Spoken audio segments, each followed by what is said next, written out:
अवधूत चिंतन श्री गुरुदेव दत्त. श्री स्वामी समर्थ सर्वांना. नमस्कार मंडळी, श्री स्वामी समर्थ.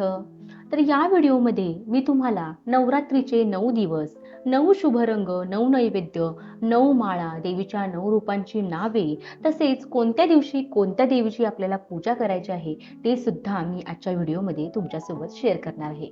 तसेच यावर्षी 5वी माळ आणि 6वी माळ यामध्ये जो काही तारखेचा गोंधळ झालेला आहे तो देखील मी तुमच्यासोबत आज शेअर करणार आहे.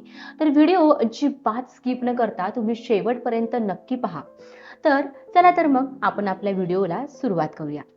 तर यंदा सोमवार दिनांक 22 सप्टेंबर 2025 रोजी सुरू होणारी ही शारदीय नवरात्र गुरुवार दिनांक 2 ऑक्टोबर 2025 या दिवसांपर्यंत असणार आहे.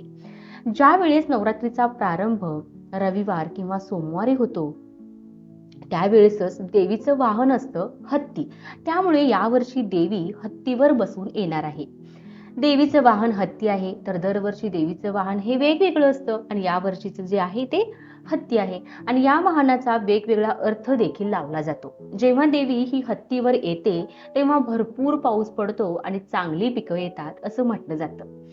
तर नवरात्रीचा पहिला दिवस म्हणजे घटस्थापना. या दिवशी तारीख आहे 22 सप्टेंबर 2025 आणि वार आहे सोमवार. तर या दिवशीचा शुभ रंग पांढरा. तर नवरात्रीच्या पहिल्या दिवशी नवदुर्गेचे पहिले रूप असलेल्या माता शैलपुत्रीची पूजा केली जाते. माता शैलपुत्री ही हिमालयाच्या पर्वतराजाची कन्या आहे आणि म्हणूनच तिचे नाव शैलपुत्री पडले. तर पहिल्या दिवशी शुद्ध गाईच्या तुपाचा नैवेद्य तुम्ही दाखवला जातो. तर गाईचे तूप किंवा गाईच्या तुपापासून बनवलेले पदार्थ तुम्ही त्या दिवशी नैवेद्यात दाखवू शकता. तर या दिवशी शुद्ध गाईच्या तुपाचा नैवेद्य दाखवल्याने आपल्याला व आपल्या कुटुंबाला माता शैलपुत्रीकडून उत्तम आरोग्याचा आशीर्वाद मिळतो व पहिल्या दिवशी उपवास केल्याने व्यक्ती निरोगी सुद्धा राहतो. तर पहिल्या दिवशी विड्याच्या पानाची माळ अर्पण केली जाते. पण या व्यतिरिक्त जर तुम्हाला फुलांची सुद्धा माळ जर अर्पण करायची असेल तर तुम्ही पिवळ्या शेवंतीची आणि सोनचाफ्याच्या फुलाची माळ अर्पण करू शकता. तर दुसरा दिवस येतो नवरात्रीचा, तो म्हणजे 23 सप्टेंबर मंगळवार. तर नवरात्रीचा दुसरा जो दिवस असतो तो 23 सप्टेंबर आणि वार आहे मंगळवार. तर या दिवशीचा रंग कोणता आहे तर आहे लाल रंग. तर नवदुर्गेचे दुसरे रूप असलेल्या माता ब्रह्मचारिणीची या दिवशी पूजा केली जाते आणि या रूपातील माता ही खूप तपस्वी आहे. तर माता पार्वतीने भगवान शंकरांना पती म्हणून प्राप्त करण्यासाठी तपश्चर्या केली होती आणि त्या रूपामुळे तिचे नाव हे ब्रह्मचारिणी असे पडले. तर या दिवशी ब्रह्मचारिणी देवीला प्रसन्न जर करायचं असेल तर त्यासाठी आपल्याला साखरेचा नैवेद्य अर्पण करायचा आहे. तर नैवेद्यामध्ये तुम्ही जे काही कराल त्यात साखर किंवा साखरेपासून बनवलेले पदार्थ तुम्ही त्या दिवशी नैवेद्य म्हणून दाखवू शकता. तर या दिवशी देवीला साखर नैवेद्य म्हणून सुद्धा अर्पण तुम्ही करू शकता. तर तसं केल्याने आपल्या घरातील सर्व सदस्यांचे आयुष्य वाढते. त्याचबरोबर या दिवशी म्हणजेच दुसऱ्या दिवशी पांढऱ्या फुलांची माळ तुम्ही घटाला अर्पण करू शकता. त्याचबरोबर अनंत मोगरा, चमेली किंवा तगर यासारख्या फुलांची माळ करून सुद्धा तुम्ही त्या दिवशी अर्पण करू शकता. त्यानंतर आहे तिसरा दिवस 24 सप्टेंबर 2025 वार बुधवार. तर या दिवशीचा शुभ रंग आहे निळा. तर मातेच्या तिसऱ्या रूपात चंद्रघंटा देवीची पूजा केली जाते. माता चंद्रघंटांच्या कपाळावर चंद्र अर्धवट अवस्थेत आहे आणि चंद्रघंटा मातेची उपासना केल्याने आपल्या ज्या काही इच्छा आहेत त्या पूर्ण होतात आणि सांसारिक संकटापासून मुक्ती मिळते. तर या दिवशी चंद्रघंटा देवीला म्हणजेच घटाला दुधाचा नैवेद्य किंवा दुधापासून बनवलेले कोणतेही पदार्थ, मिठाई म्हणा किंवा खिरीचा नैवेद्य तुम्ही अर्पण केला तरीही चालतो. चंद्रघंटा मातेला या दिवशी खीर अर्पण जर केली तर त्यामुळे उपवास करणाऱ्या जी व्यक्ती आहे त्या व्यक्तीला दुःखापासून मुक्ती मिळते आणि परम आनंदाची प्राप्ती होते. तर या दिवशी म्हणजेच नवरात्रीच्या तिसऱ्या दिवशी घटाला निळ्या फुलांची माळ जर तुम्ही अर्पण होत असेल तुम्हाला तर तुम्ही त्या दिवशी अर्पण करू शकता. जसे की गोकर्णीचं निळं फूल किंवा कृष्ण कमळ जे असतं निळ्या कलरची त्याची माळ सुद्धा तुम्ही अर्पण केली तरीही चालते. तसेच या दिवशी तुम्ही घटाला तुळशीच्या पानांची माळा सुद्धा घालू शकता. त्यामध्ये तुळशीच्या मंजिरी आल्या तरीही चालतील. तर अशा पद्धतीने एकदम साध्या सोप्या प्रकारच्या फुलांच्या किंवा पानांच्या माळा आपल्याला नवरात्रीच्या या 9 दिवसामध्ये घटाला तसेच आपल्या देवीला घालायच्या असतात. तर देवीचा किंवा नवरात्रीचा जो चौथा दिवस आहे तो आहे 25 सप्टेंबर 2025 वार गुरुवार. तर या दिवशीचा जो शुभ रंग आहे तो आहे पिवळा. कुशमांडा नाव म्हणजेच भुवनेश्वरी आणि चौथी माळ आपण देवीला लवंगाची घालू शकतो. तर घटाला देखील तुम्ही लवंगाची माळ घालू शकतात. तर 5, 7, 11 या संख्येमध्ये फक्त तुम्ही लक्षात ठेवा या 5, 7, 11 अशी लवंगा घ्यायच्या आणि त्या लवंग जे आहे ते फुला सोबत तुम्ही त्याची माळ करून जरी घटाला घातली तरीही चालते. तर अशा पद्धतीने तुम्ही या नवरात्रीच्या चौथ्या दिवशी लवंगाची माळ अर्पण करू शकता. तर एका मान्यतेनुसार विश्वाची उत्पत्ती ही कुशमांडा मातेच्या उदरातून झालेली आहे असं म्हणतात. जो मनुष्य चौथ्या नवरात्रीचे पूर्ण विधीपूर्वक उपवास करतो त्याचे सर्व रोग आणि दुःख नष्ट होतात असं म्हटलं जातं. तर या दिवशी कुशमांडा मातेला मालपुवाचा नैवेद्य अर्पण केला जातो. तर बऱ्याच जणांना मालपुवा कसा बनवावा हे माहीत नाही.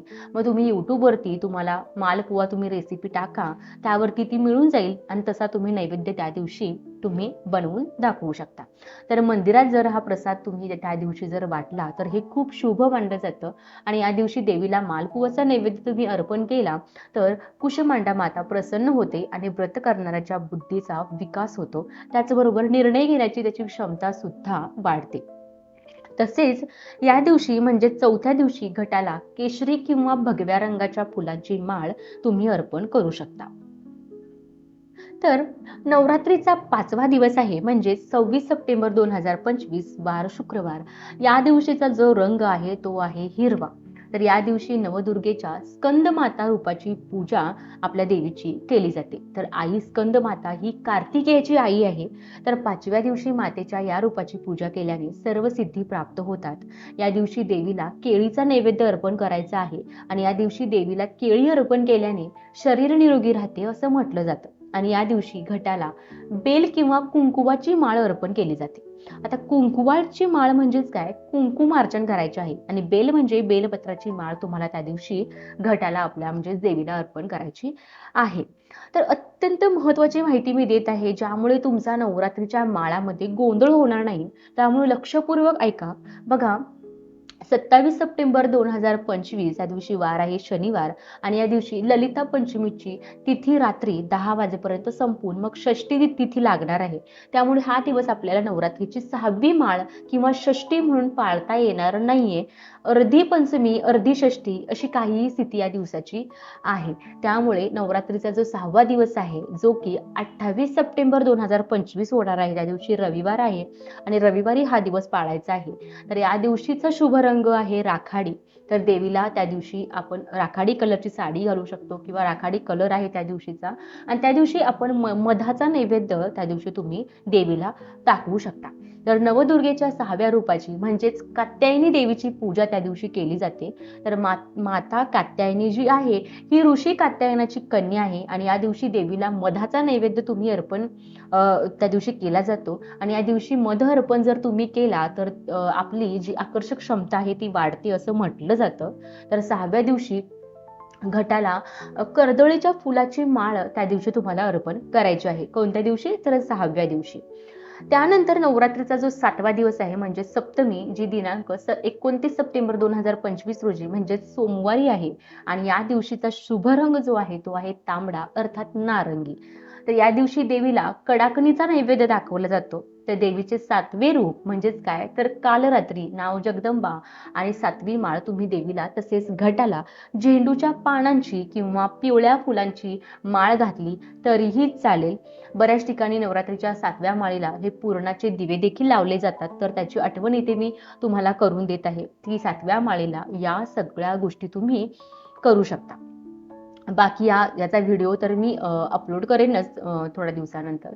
तसेच या दिवशी काल रात्री देवीला गुळाचा सुद्धा नैवेद्य दाखवायचा आहे. तर या दिवशी गुळाचा नैवेद्य जर तुम्ही दाखवला तर त्यामुळे काय होतं तर आपल्या घरावर आपल्या घरातल्या व्यक्तीवर येणाऱ्या दुःखांपासून आपलं संरक्षण होऊ शकतं आणि त्यापासून तुम्हाला मुक्ती मिळू शकते.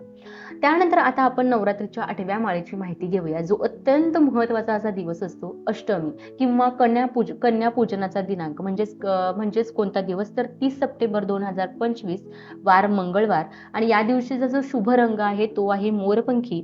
महागौरी म्हणजेच नारायणी देवीला नैवेद्य आपण त्या दिवशी खीरपुरी तसेच चण्याची सुकी भाजी म्हणजेच हरभरे भिजवून त्याची फक्त परतवलेली सुकी भाजी असते ती आपल्याला त्या दिवशी करायची आहे. आणि खीरपुरी सोबतच देवीला नैवेद्य म्हणून दाखवायचं आहे. त्यासोबतच त्या दिवशी तुम्ही नारळ देखील तुम्ही या दिवशी फोडू शकता. महागौरी रूपाची पूजा केल्यानंतर माता प्रसन्न होते आणि उपवास करणाऱ्याला प्रत्येक अशक्य काम शक्य करण्याचा आशीर्वाद मिळतो. तर या दिवशी मातेला नारळ नैवेद्य म्हणून तुम्हाला अर्पण करायचं आहे. ही आई निपुत्रिक मुलांच्या इच्छा पूर्ण करते. म्हणजेच ज्या महिलांना संतान प्राप्तीसाठी प्रॉब्लेम्स येत आहेत त्यांनी त्या दिवशी म्हणजेच 8व्या माळेला महागौरी रूपाचं स्मरण करून देवीला नारळाचा नैवेद्य दाखवावा. आणि हे नारळ तुम्हाला खायचं नसतं, तर ते तुमच्या घराच्या आजूबाजूला कोणतंही एखादं देवीचं जर मंदिर असेल तर तिथे तुमची इच्छा बोलून तुम्हाला ते फक्त नारळ अर्पण करायचं आहे. तर 8वी माळ शेवंतीच्या फुलांची किंवा आपल्या आघाड्यांच्या पानांची तुम्ही घालू शकता. आणि या दिवशी फक्त तुम्हाला एक काम करायचं आहे, कन्यापूजन करायला विसरायचं नाहीये. तर 8व्या दिवशी कन्यापूजन करणं खूप चांगलं मानलं जातं. तर नवरात्रीचा 9वा दिवस म्हणजेच महानवमी या दिवशी शस्त्रपूजन आपल्याला करायचं आहे. तर बऱ्याच ठिकाणी या दिवशी नवरात्रीचे उद्यापन देखील होईल म्हणजेच विसर्जन होईल. आणि घटाचं यावर्षी जी आहे ते 1 ऑक्टोबर 2025 रोजी म्हणजेच बुधवारी नवरात्रीची 9वी माळ आलेली आहे. आणि या दिवशीचा शुभ रंग आहे गुलाबी. तर देवीच्या नैवेद्यामध्ये तुम्ही पांढरे तीळ सुद्धा ठेवू शकता. तीळ आणि गुळ अशा पद्धतीने नैवेद्य ठेवला तरीही चालेल. तिळापासून बनवलेले पदार्थ तुम्ही ठेवले तरीही चालेल, किंवा अंबाडीची अथवा मेथीची सुकी भाजी त्यासोबत भाकरी किंवा चपाती असा नैवेद्य ठेवला तरीही चालू शकतं. तर देवीचे 9वे रूप असते सिद्धिदात्री, त्याचं नाव आहे देवीचं आपल्या. तर रेणुका 9वी माळ लिंबाची म्हणजेच आपलं जे खाण्याची लिंबू असतं त्याची माळ किंवा लिंबूची माळ किंवा उगवलेल्या धान्याची अथवा झेंडूच्या फुलांची माळ तुम्ही या दिवशी देवीला तसेच आपल्या घटाला घातली तरीही चालेल. तर देवीला जर लिंबाची माळ आपण जर तुम्हाला घालणं शक्य नसेल तर तुम्ही 1 लिंबू जरी अर्पण केला तरीही चालू शकतो. आता नवरात्रीची सांगता अर्थात शेवटचा दिवस म्हणजेच कोणता तरी विजयादशमी, या दिवसाला आपण दसरा म्हणून ओळखतो. 3.5 मुहूर्तांपैकी एक मुहूर्त असणारा हा दिवस काही कुटुंबामध्ये कुलाचारानुसार याच दिवशी घटविसर्जन सुद्धा होतं. आणि या दिवशीची तारीख आहे 2 ऑक्टोबर 2025 वार गुरुवार. तर या दिवशी आपट्याची पानं ही सोनं म्हणून या दिवशी वाटली जातात. शस्त्रोल्लंघन, रावण दहन, देवीची तळी सुद्धा या दिवशी आठवणीने भरावी. त्याशिवाय देवीचा कुळाचार पूर्ण होत नाही. ही देवीची आरती करावी. महानैवेद्यामध्ये तुम्ही देवीला पुरणपोळीचा नैवेद्य दाखवावा. झेंडूची फुलं, आंब्याची पानं याचं तोरण आपल्या दाराला व माळा आपल्या देवीला तुम्ही देवाऱ्याला जरी लावलं तरीही चालतात. तर अशा प्रकारे हा व्हिडिओ पूर्ण होतो. नवरात्री 2025 9 दिवसांचे हे 9 नैवेद्य होते, 9 माळा होत्या, 9 रंग होते आणि 9 दिवसांच्या 9 देवी होत्या. तर तुम्हा सर्वांना नवरात्रीच्या खूप खूप खूप साऱ्या शुभेच्छा. तर व्हिडिओला नक्की लाईक करा, शेअर करा व चॅनलला सबस्क्राईब करायला विसरू नका. तर व्हिडिओ तुम्ही मनापासून शेवटपर्यंत पाहिल्याबद्दल मी मनापासून तुमची खूप खूप आभारी आहे. श्री स्वामी समर्थ. जय जय स्वामी समर्थ.